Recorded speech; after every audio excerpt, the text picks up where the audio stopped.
For the mother's unlock screen for the full 4K, full version of the full screen. What's up? Salesboy Comics, here we are. The Superboy. We're on a second video about it. We're going to talk about these wraps. Before I go, we have to point out some things here. Other than the Lord is my strength and is my shield, my heart is trusted in Him, and He's going to help me through. He's going to help me guide. He's going to guide us in harmony with the music as we hum in our hearts. So, amen, amen. Please stick along. It's going to be probably about 13-minute video, but we're going to learn a few things. I got some tricks, and I want to share a few things that are near and dear to my heart in the middle of this video, so please stick around for it. Like and share. Look at that, I got one free. Let's get this Superboy 127 on a rollin'. Peeling these beautiful wash pages, and it is Bristol paper. Oh, I ripped it right there a little bit. Darn it. It's going to look like a tear seal now, but that's fine. I will think it'll be okay because it's right on the factory part of things, and I should be able to maybe get by with that one. But they are, if they are very saturated and you think it was dry enough, good way to know is if it's really stuck to the page. Bristol paper here, which I'm going to put a little ad here and what it looks like so you know what I'm talking about. If you want to go on Amazon and get your own, or go to Dr. Paul on Liberty Hill Comics, he has the link right there in his every little episode he makes. But anyways, yeah.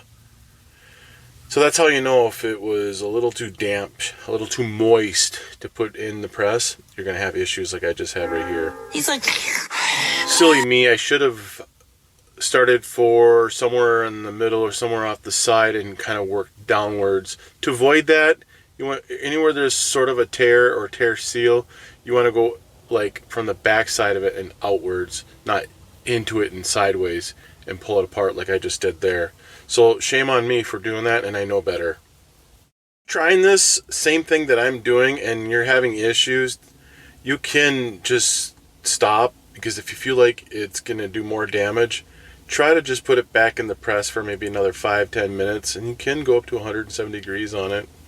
You know, sometimes that'll help it to release. Alright, they're together. I got it here. I'm going to pack and rack and restack and crack. You know what I mean? Shuffle them right, but something seems a little weird. I attempted to put the guitar string into the holes. There's this very, very closed. There's a lot of drag into it, you know, grit. So with that said, that's moisture. It's time to go back into the oven. I put it in the press, I believe, for another 10 minutes, and the results were actually changing. Like, every page is the same. It almost looks a little brighter. I'm happy. So just remember that sometimes if things don't work for you with staples, it's probably because it's moist. Breathe quietly. It's a little moist. Beautiful rack stacked and packed, ready to go. I left them in the press, cold press for overnight, so that does good for it too. Ready to go. Now I'm going to talk about my sweet little tool I have, the G-string. Well, that's basically what it is. It's about that size of a guitar string, and I formed it like a huge staple. So I was thinking about maybe I can make a couple and then sell for $1, like at least it covers the shipping. And I don't know. Let me know in the comments what you think about that. Gotta try 'em out, just to the Body Ventura style. We are the Resistance. I couldn't be any happier how these pages feel. I'm using these pins. They're like 28 gauge. They got a little bit of painter's tape on the top so they don't go all the way through. Getting ready for the guitar strings. Now with guitar strings, you want to make sure you use electric guitar strings and not using nylon strings. You know, the one from Grandpa Guitar. Or just stay away from Grandpa in general. Yeah. The same thing like always, make sure the string is ready to go through. Push the needle out slowly with the guitar string, or you can just pull it out at the same time. You can pop the pin out, hold it from the back. That's what she says. One side of the guitar string is longer than the other. I should name this tool. I should call it the D drive, maybe, huh? Or maybe the Salesboy stick. I don't know. Tell me in the comments what we should name this. And yeah, that'd be cool.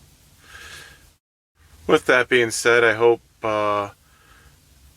you guys enjoy that with these strings and how they're cut. One side's longer than the other. It's basically what you're making is a huge staple. Obviously, the wideness of it is the same size of a staple, just has really little long legs, you know. And one will be 3 inches, and the other would be like 3.5, or one is 2 inch, and the other is like 2.5, or one is 1 inch, and the other is 3 inch. Whatever you want. It's just long as they're different lengths, and it helps with the connection, so you have a good slip through, as I'm showing you. The guitar string is that they are not sharp, but if there's too much force, it will like bow out, but it always goes back to the original position. Like, it doesn't stay broken. That's kind of a thing I like about doing this idea. I like that idea. It's kind of like a cotter blade. It bends before it does any damage. Gives you that little warning, if you know what I mean. Push through, pops the needle out, slide it through, boom, it's done. I just want to share the happy news and how I do my presentations and how I connect with you people, and I'm very thankful for my little fans and my gathering and my idea, and I guess people are talking about it on YouTube, and people are coming back and saying it's a great idea, and I just want to tell you guys thank you, and I don't want to share a little clip to you about how doctors and are talking about it. Salesboy Comics. Salesboy is very unique in his presentation style, fun, I think maybe the best idea I've seen for reinserting staples. Full stop. He's got his own little invention that he made out of guitar string. If you haven't checked that out, go check out his channel. I definitely gonna build my own and start and try it out. I mean, it looks really like the best thing I've seen. So is this for washed books or just for reinserting staples after the fact for any reason? Oh, gotcha. Yeah. I am unique. Elliot, E.T., find home. I'm an animal. All right, wraps are done. Let's do the cover. Steam. I did about 10-15 minutes worth of steaming because these books from 1966, you know how I complain. They like to chip on you, especially DC's. Moisture. 3 minutes or so I did on the top, and did another 3 minutes after giving it a minute break, and did another 3 minutes or so, and then I flipped it, did the other side, and then I flipped it, and yeah, back and forth, basically like that, for a good 10-15 minutes. I want this baby to be nice and moist, all nice and moist. This dinosaur has a very good working caliber action, if you know what I mean, so it gets nice and dense and we can eventually turn it into a sponge. Using the steam, I think it does the perfect amount of paper matrix and readjusting the muscle fibers for correction. So not only that, the book will pose better, present better, and although we're going to make sure the colors do a little bit more popping, interior and exterior. But the target, most importantly, is to go after the dark tanning in the inside. Oh yeah, look at that. And that's what I'm really concerned. It's not really the outside. The problem started from interior. So we're going to attack it, and by doing that, calcium hydroxide with a mix of stuff. I would say probably peroxide, but I'm going to make sure I do a full Calvary action, and I'm going to do a slow moisture by steaming. I love the steam. I know a lot of guys that do conservation work, they don't like this trick, but it works best. I've not yet had too many chipping books on me now from doing this process. If you have otherwise or want to tell me so, go ahead, write in the comments. You know, that's what we're here for, learn from each other. Argumentally, I think I'm about 5 or 6 flips, 3 to 5 minutes of steaming on both sides with a 1 minute break for the paper metrics to start working better for the full Calvary action.